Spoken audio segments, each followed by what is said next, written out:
Justifications that you make for yourself is ruining your potential, and I'm going to tell you why, because it's exactly what I used to struggle with before creating the life that I always dreamed of. When you make justifications, you're giving yourself an out. You're giving yourself a reason on why you don't have what you want, why you don't have what you deserve, and what you desire.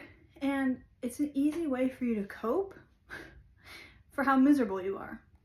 That's it. It's genuinely how it is, because when I wanted my dream life, I would make justifications for why I didn't have what I wanted. It's only natural. You have to have a reason on everything. You have to have a why, and it creates certainty in your life. So with that being said, I would see a wealthy woman and I would immediately think parents are rich, boyfriend's rich, married rich, sugar baby, whatever I could do to make myself feel better, because that was a justification for why I wasn't wealthy. And I went the same for seeing women create businesses and become successful. It was, well, they grew up in a family of realtors, or they grew up in a family of business owners, and it was just a justification, because I didn't grow up in a family of business owners. I grew up in a small town in Oregon. I didn't have a perspective. I didn't have anything to look forward to. I didn't have any networking or opportunities or connections to step into the life that I wanted. I started from zero, and I let that be a justification. I would tell myself, well, I don't live in a big city. I don't have the networking. I don't have the connections to get what I want, to meet the right people, to step into the right opportunity. It made me feel better. And at the end of the day, I still made it happen because I wanted it that bad.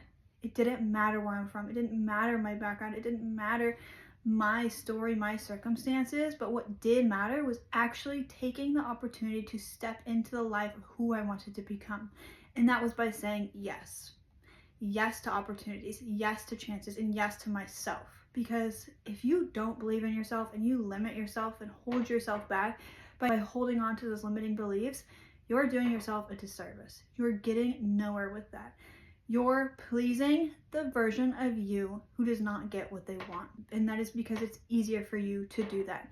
It's easier for you to set the bar low and hit those standards rather than standards that may seem unattainable for you. I see women in my community set goals for themselves that are more than obtainable, but they're setting those goals for themselves because they're scared of letting themselves down. They're scared of setting the bar too high and failing, because it will create doubt, uncertainty, and more than anything else, discourage them.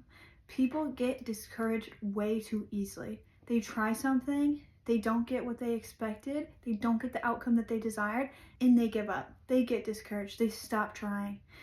There is a point in time, and there's a very fine line of forcing something that doesn't fit. But what I will say is it's not going to be easy to create the life that you desire, but you cannot force things that don't fit. I don't know if I'm a really spiritual person, but what I do believe in is alignment. And when things align, they are meant to happen and they are meant to be. So if you are on the path and the belief of who you want to become, what you desire, and knowing that confidently within yourself, there is an alignment. Now it's about taking the steps necessary to actually align that, and that comes by doing. So what do you have to do to achieve the life that you desire? What comes along with it? What are your whys and what are your reasonings? What will give you the life that you desire? Is it going to be running a business? Is it going to be entrepreneurship? Is it going to be the middleman in a sales position that creates financial freedom and abundance and everything else based around that? What is it to you? What matters to you? Because it's never going to be one size fits all.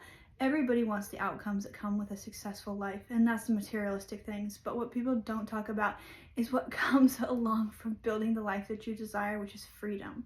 Freedom in yourself, freedom in your relationships, accomplishments, feeling fulfilled, actually waking up in the morning and living a life that you desire and a life that you're proud of and a life that you love. One thing that I can reflect back on before creating a life that I desire, and it's still something that I struggle with, is the feeling of never being enough and never doing enough.